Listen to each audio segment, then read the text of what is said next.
Good morning. Welcome to Oikos. It's good to be home. So we're starting a new series called Invitation into a Journey.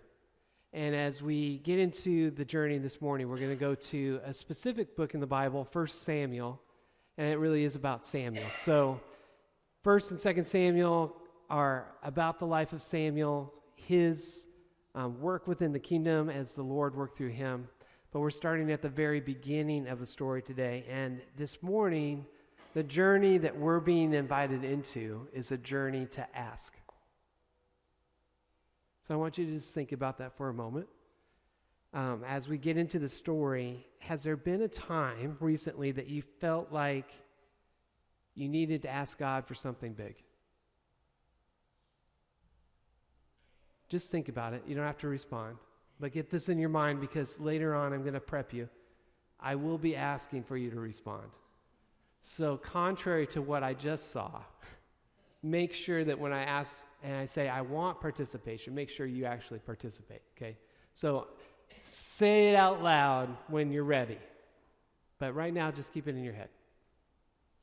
Was there a time in your life that you said, this is really big?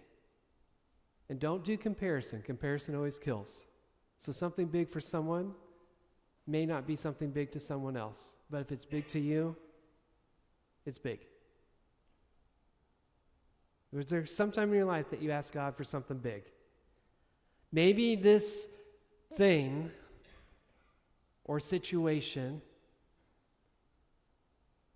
it was something you'd been anguishing over. Your heart was breaking for. Maybe for a long time. So think about that. What has been a reoccurring thing that you just said, I want to ask God, but I'm not sure? Or maybe you had something tragic happen. So it wasn't over a long period of time, it was immediate, and all of a sudden it hit you and you said, I got to ask God for it. And this is big. So today, our story of reflection is one where we're asking the Lord, or the person in the story is asking the Lord for something that she had been anguishing over. Anguishing for years. Her heart was broken for this. And though we don't have the entire backstory, I'll add in what we could say is kind of a natural opening to the story that we don't see based on her reactions and her actions in the story that we'll read. I would presume to guess that this wasn't the first time that she anguished over this. That this wasn't the first time that she really desired this. That this wasn't the first time her heart was broken. That this wasn't the first time that she'd asked for this and she felt like the answer was no. And she walked away with nothing. Now, have you been in that situation? Yeah? I would hope. If you haven't been in that situation, I'm going to say you probably haven't asked God for enough. Because he will say no. And sometimes he says no at the time that you go, why are you saying no?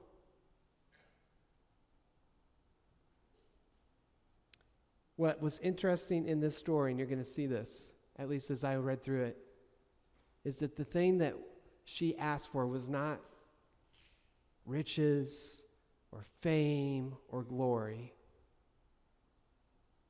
It was to mend her heart.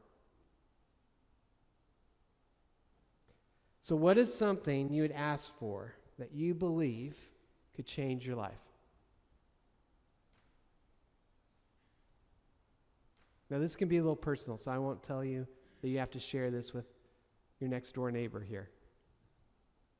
To learn to learn to love unconditionally better. That's a big one, Abel. In fact, I think Jesus is the only one that mastered that. But he is inviting us to do that, right? That's the hard thing is every time you think you're close to loving unconditionally, you realize all the conditions you have. As soon as you think, oh man, I'm loving Stace, I go, well, I've got some conditions. I mean, don't mess with my family. Don't, there's some don'ts in those unconditional things, which then become conditions. Great. Anything else? Something that you think, that you believe would change your life?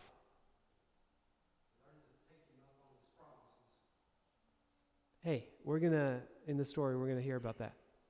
So to take him up on his promises, that's big too, Doug. I would say for me, that's something that you'd think we shouldn't have to be reminded about who he is and what he's promised. But as soon as we're not reminded, we forget. Change your life, right?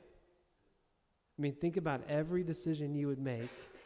If you make that decision, if you'd wait to make that decision until you said, oh yeah, this is who God is. Oh yeah, this is what he promises. Now I'll make that decision. That'd change your life. That's easier said than done. The one thing about my head is that we've asked for answers to decisions, like big, paths in life to go this way is very different than this way. And where's the billboard to tell us which way to go? Which, there's a really wise person. Oh, it was you. That has told me often, live in the grace of God. You can choose anything, and God continues to work. He'll either guide you back to where you needed to be, or he'll say, all right, embrace it. Let's go that way. Because my plan, my ultimate plan, can still be worked out. I think you were telling me sometimes we take too much on ourselves and don't just let it be his. Awesome. Hey, that's already a great discussion. You guys are awesome. I'm going to give you applause, but I have an iPad, so you can't hear it. So good job on participating. This is only the beginning. Let's listen to the story. And I'm going to prep you for this too. I'd love for someone to repeat this story. Again, it's not word for word. All you're going to do is just give me the highlights of this story when I'm done. So be thinking, if the Lord is asking you, this is you listening. Kelsey did a great job of prepping us that Samuel is a lot about listening to the Lord. So if you hear the Lord go, you can repeat this story, then raise your hand and I'm going to choose you to repeat. So listen carefully. Here we go. This is from 1 Samuel, chapter 1. We're doing verses 9 through 28. Once, after a sacrificial meal at Shiloh, Hannah got up and went to pray. Eli the priest was sitting at his customary place beside the entrance of the tabernacle. Now, just a tabernacle, so it's like a tent-ish, okay? It's not a permanent setting. It's not the temple. So, but it's still holy. It's where you meet God. Hannah was in deep anguish, crying bitterly as she prayed to the Lord. And she made this vow, O Lord of heaven's armies, if you will look upon my sorrow and answer my prayer and give me a son, then I will give him back to you. He will be yours for his entire lifetime. And as a sign that he has been dedicated to the Lord, his hair will never be cut. As she was praying to the Lord, Eli watched her. Now remember, Eli is the priest. Seeing her lips moving but hearing no sound, he thought she had been drinking. Must you come here drunk? He demanded. Throw away your wine. Oh, no, sir, she replied. I haven't been drinking wine or anything stronger.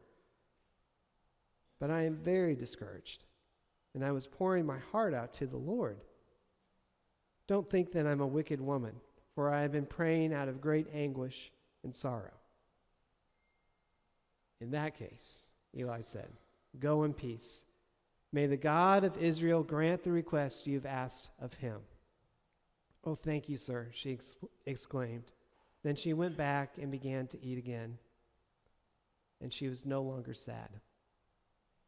The entire family got up early the next morning and went to worship the Lord once more. Then they returned home to Ramah. When Elkanah slept with Hannah, the Lord remembered her plea, and in due time she gave birth to a son. She named him Samuel, for she said, I asked the Lord for him. The next year, Elkanah and his family went on to their annual trip to offer a sacrifice to the Lord and to keep his vow. But Hannah did not go. She told her husband, wait until the boy is weaned, then I'll take him to the tabernacle and leave him there with the Lord permanently. Wow. Whatever you think is best, Elkanah agreed. Stay here for now, and may the Lord help you keep your promise. So she stayed home and nursed the boy until he was weaned. When the child was weaned, Hannah took him to the tabernacle in Shiloh. They brought along a 3-year-old bull for the sacrifice and a basket of flour and some wine. After sacrificing the bull, they brought the boy to Eli. Sir, do you remember me? Hannah asked. I am the very woman who stood here several years ago praying to the Lord. I asked the Lord to give me this boy, and he has granted my request. Now I am giving him to the Lord, and he will belong to the Lord his whole life. And they worshiped the Lord there. Okay, anyone want to give the highlights?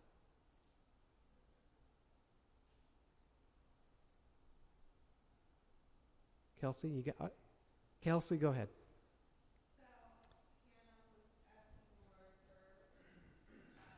This is just for those who are online.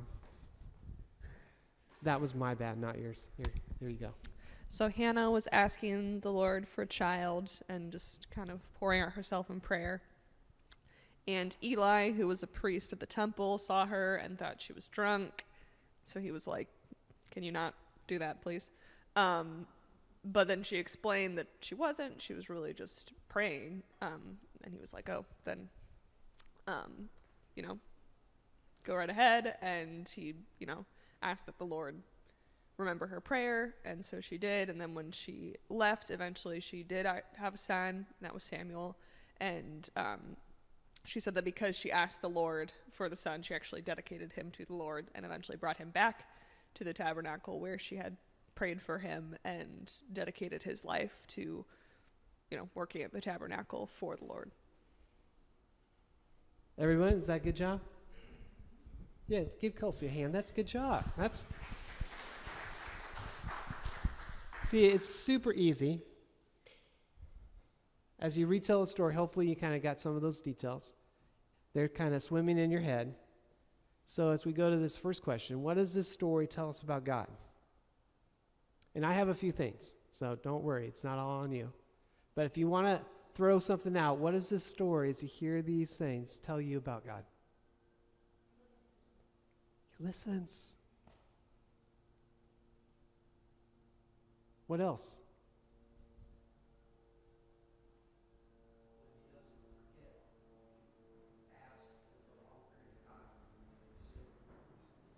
So he doesn't forget. So the time can pass. And you may think he hasn't listened or whatever, but he doesn't forget. What else? He's with us in everything. So whether it's a big thing to you, but small to somebody else, he's in it. Or if it's a small thing for you and you don't think he needs to be in it, he's in it. That's the hardest one probably to remember that he's in it, is that he's with you when you get up out of bed. when you put your socks on. The fact that you can go to a drawer and pull out a pair of socks, he's with you on that. He provided the socks. He provided the floor for you to step on. He gave you the strength to move your body. He's in all things.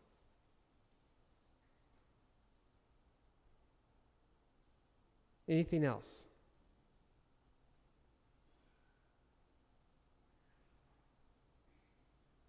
So the thing that I had was verse 19b. And when we put the B there, that just means I'm using the second part of the verse and not the first. The Lord remembered her plea, and in due time she gave birth to a son. So he remembers our prayers when we ask. And I thought this struck me because I thought about how many times have I asked for something, and because I'm not clinically, I don't have ADD clinically, I've never been evaluated, but I probably do have it. I ask for it, and then other things happen, I forget that I ever asked for that. So it probably wasn't a huge thing, but in the moment it was a huge thing. So I pray to him about it, and then I realize maybe a week or a couple months or sometimes even a year, you have that little like deja vu thing that you go, oh, I asked for that. God remembers our conversations with him. And I'm sure that you've had conversations with people when you then talk with them again and you said, I told you, and they're like, and usually this is your spouse, I told you that, and they're like, no, you didn't. I don't remember that. Well, God remembers it. So even the flippant kind of prayers that we have, there we go, ooh, God help me. And then you move on, you forget, and then you realize, oh wait, he really did help me. He remembers your prayers. So what I love about this is that our God, his character is one that he holds your heart so near to his own that he remembers every broken part of it. Any need, any sadness, on that side, he remembers them all. He remembers every joy, every smile. And I see a Lord who masterfully works within our lives, using both. When we face something that hurts our heart, he reminds us that he remembers. And that he has a solution in his timing. So what does this story tell us about people? Again, I have a few things, but you guys get to go first. We'll review. People, Hannah is one of the people. Eli is one of the people. Elkanah is Hannah's husband. There's another wife, unnamed at this point. And there's Samuel, but he's not really speaking. And that's really it. There's 5 people.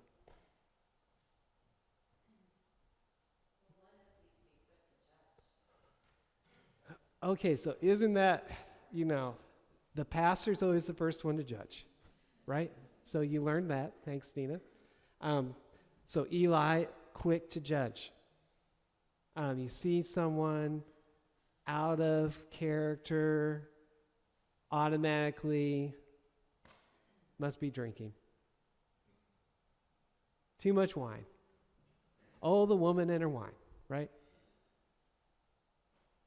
We're very quick to make a judgment. Maybe quick to make a judgment, oftentimes, I think, when we are uncomfortable with the situation. Right? And why do we do that? Well, so here's a little psychology. I would say it's because we want to separate us from the situation. So you make a judgment, you're no longer a part of it. Now you're judging over it. What was Eli afraid of? Who knows? But we're quick to judge. What else do we hear? Yeah. Hannah wants to be a mother. Boy, that's just the baseline. Not that every woman wants to be a mother, but those who do really desire it.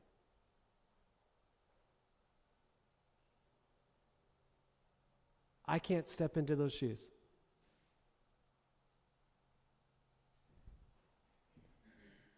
But if you've walked along someone who's desperately wanted to have a child, and for whatever reason has not had one, there's some real anguish. There's some real searching. There's conflict. Hannah wants a child. What else? Elkanah?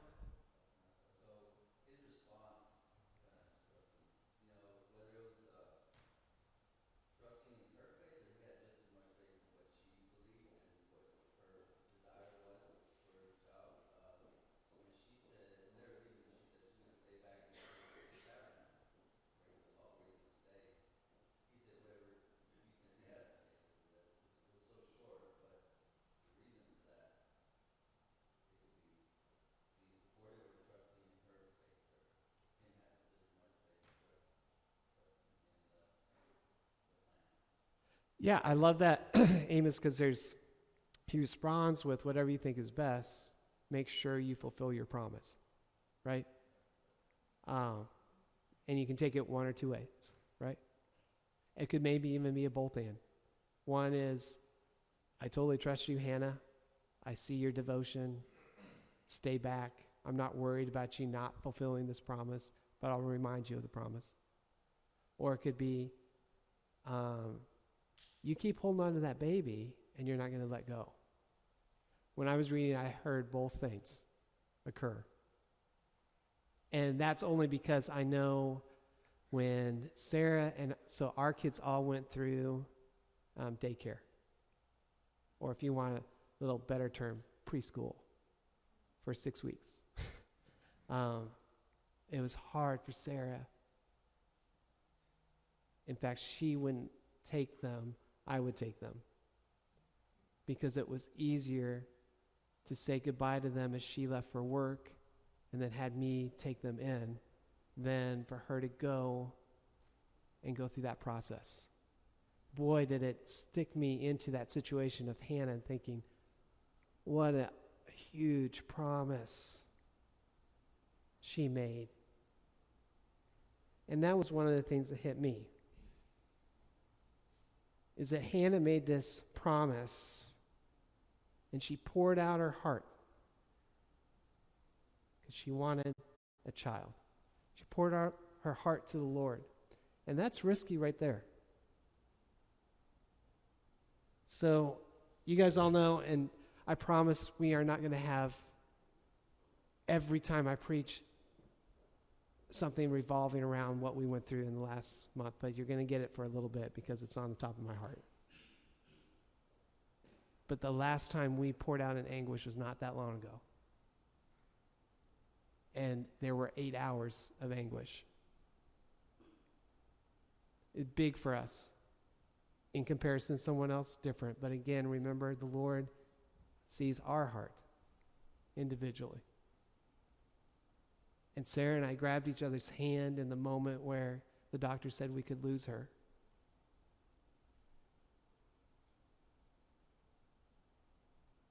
And we asked, Lord, have mercy.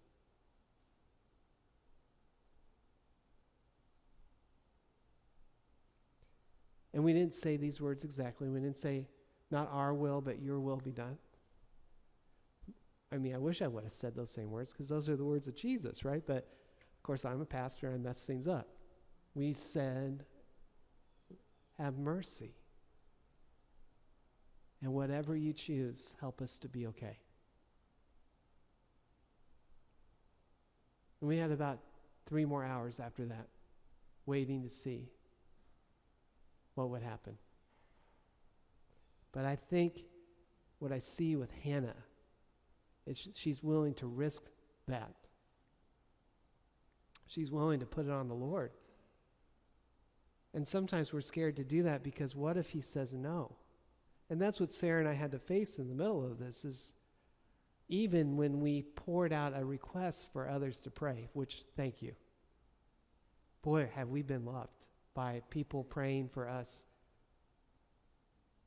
through this whole situation from multiple places across the globe. I think we figured out that there's probably more than 5,000 people praying at one point for Amaria. Awesome. But when you risk that, you also risk the Lord saying no. Sometimes that's harder to come over and say, he said no. We got to have the other side of it, where he said, yes, I'll give mercy. But I thought about Hannah boldly being recognized by the priest at the tabernacle, praying that she'd have a child, obviously unable to at this point, already being made fun of by the other wife, hurting her heart deeply every time, each time they would go do the thing that is supposed to connect you to the Lord once again, which is what we do weekly. They did it yearly, so this is a one-time event, right? Was a horrible event for her. It'd be like walking in here and having everyone look at you and laugh. Only you knew you had to come here. You couldn't just go, well, I'm not going to go, you know. You had to come. She boldly asked, Lord, give me mercy. And what I saw striking in Hannah as well is that she believes before she receives. This deep anguish turned to joy before she even knew she could be pregnant. Her sadness left her the moment Eli said she was drunk and then said, may God answer your prayer. The guy who judged her, she still took his words as blessing. Now, how often do we do that? Normally, we write those people off when they judge you like that, right? There's some really interesting characteristics about Hannah and faith. She doesn't count what others say. She only counts what she believes the Lord will do. And then she fulfills her promise. Even though I know that couldn't have been easy. I mean, if the joy of having a baby hit her, as I saw or have seen it hit so many women and my own wife as well, I could not imagine that week before heading to the tabernacle. Cannot imagine. And I don't know what, I should have looked this up for y'all. I mean, if I was better at my job, I would have done it. I should have looked up what kind of caretakers did they have, because that would have been my wife's first question before we would leave our son at the temple at like a year and a half. Because she wouldn't be comfortable with just Eli. Right? There would have been an issue. So who was taking care of, but she believed that fulfilling her promise is what the Lord wanted. And so I think all those questions kind of went out the door. Amazing. Now, I would say there's a couple things about Hannah's husband and Eli that we could say maybe we're a little bit more like.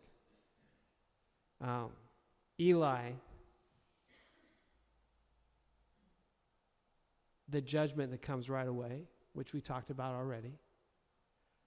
Her husband, he seems kind of oblivious, which probably is, typical to her deep sadness. And Eli as well, this is the priest, surprised that she was praying.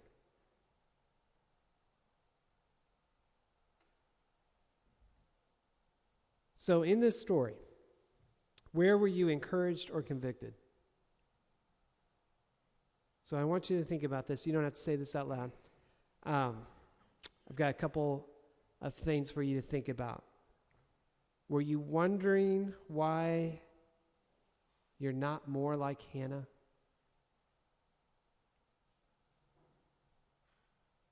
That's kind of where I was. When we prayed and asked the Lord for mercy, I didn't go, and now I have joy.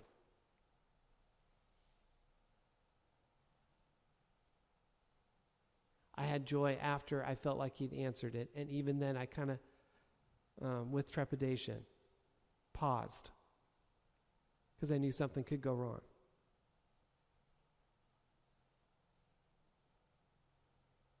It's the weakness of my faith. But that's where I was.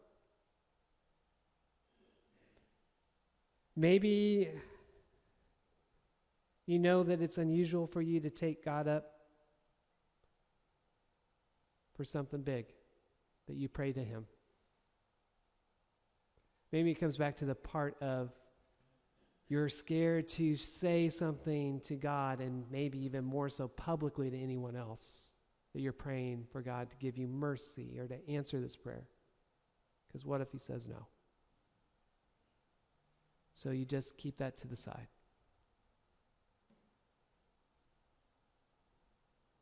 Or maybe you're like, maybe you can rejoice and you go, actually, I've learned to pray regardless of the circumstance. And I give thanks in all circumstances. Whatever he answers, I just know that it's okay. I do believe God is inviting us into that. It's just hard to be there. It's hard to release and go, this is the conversation Sarah and I had after we prayed, is that the Lord knows better where Amaria needs to be.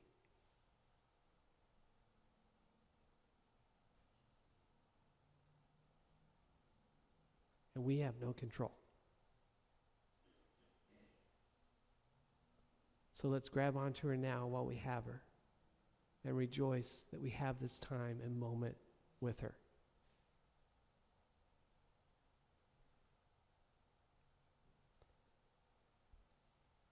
What Jesus says to us. These are some great things. So maybe you feel like, I wish I was more like Hannah. Well, I want to tell you that Jesus doesn't compare you to Hannah. Isn't that nice? Jesus doesn't take Peter and go, oh, Kim, I wish you were more like Peter. Man, not the bad things, the good things. Abel, I wish you were more like Paul. He doesn't do that. Louis, I wish you were, more steadfast like Samuel. He doesn't compare you like that. He just looks at you and says, you're enough. I made you exactly the way you need to be, and I'm growing you in to who you'll be. Not who you think you'll be or who he thinks you should be, who you will be. That is our future. We don't even have to worry about it. we don't have to worry about who we will be, because God is working it right now. Isn't that the problem? We just have to wait. So when we have these questions like, why can't I be more like Hannah? Why can't I be more like this? God is saying, wait for it. In that moment in time, you will. But Jesus says this, Matthew 7, keep on asking, and you will receive what you ask for. Keep on seeking, and you will find. Keep on knocking, and the door will be open to you. For everyone who asks, receives. Everyone who seeks, finds. And to everyone who knocks, the door will be open.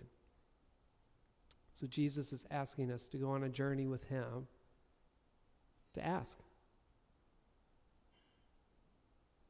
And I'm going to just take a little guess that there might be something in your mind of, well, I don't know if everyone receives when they ask for it. And can you ask for anything? And I will tell you, you can ask for anything.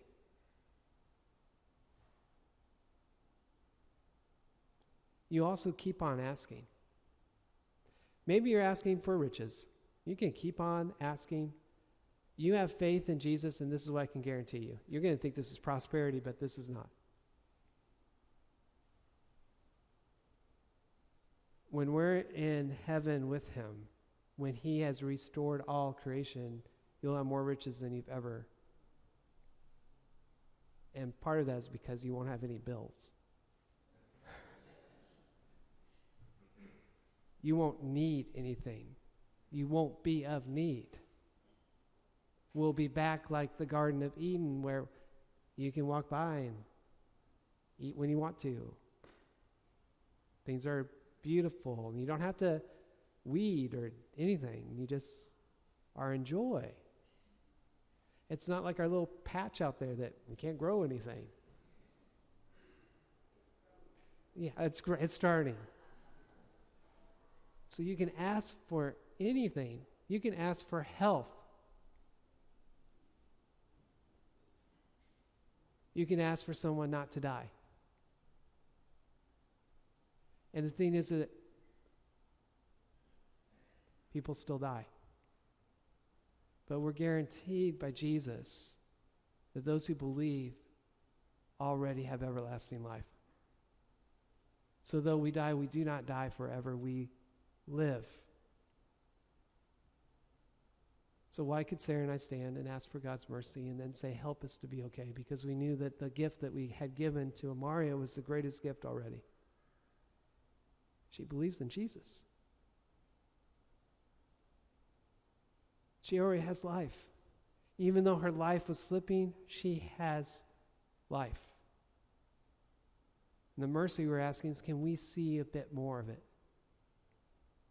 Because she's not ours, she's yours.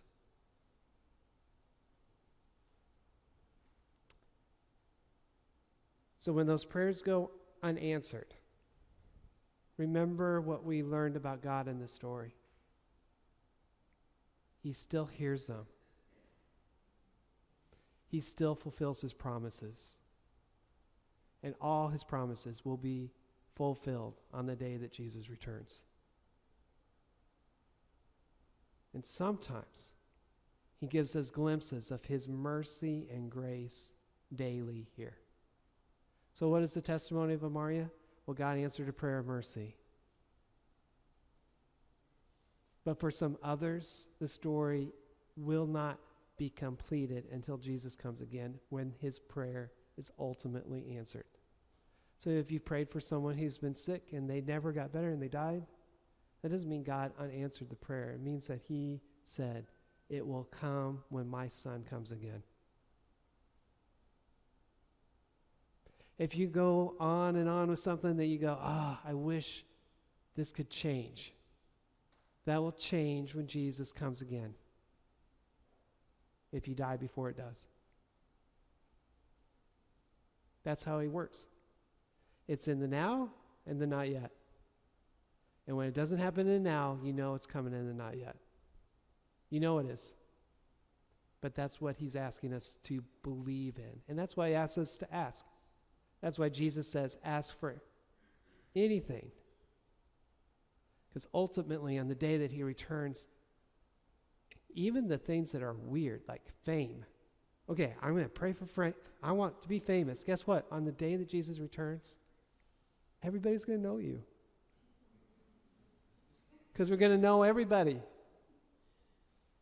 We won't have limitations on, oh shoot, I forgot your name again. You'll be famous. You'll be rich. All those things that we don't look at those things as something that is horrible that you ask for. What you're seeking for is something that's not yet here. And that sometimes, if you get it here, you just corrupt it. But it'll be incorruptible there. That's why I think Hannah could devote Samuel. It's because the Lord put faith in her that believed in the not yet. And that she could receive joy from just simply having a son and having him for 1.5 years. And then maybe only hearing stories about what he does in the kingdom of God. So, what do you believe the Lord is asking you to share about this story with someone else? I would love for you guys to think about this as we close up today. There's some tidbit. There's something that you've heard. God fulfills promises. God hears every prayer. God holds your heart. God knows every hurt or struggle. God knows every smile or joy. Something that I believe you're going to run into someone this week, and he's going to prompt you. And the question is, will you respond? And go, hey, you know what? And you don't have to have the whole story, and maybe you'll go, oh, what book of the Bible was that? It's about Samuel. What book was that? It's okay. You can say, there was this story, and it was about this lady, and she was like in a bunch of pain and anguishing because she couldn't have kids. She prayed to the Lord, and he blessed her. And they might be like, well, that's real nice. And then you can kind of go through the rest of these things, like, but God hears every prayer. And I believe in a God who fulfills every request, even the ones that go sideways, in his kingdom and his timing. Let's pray.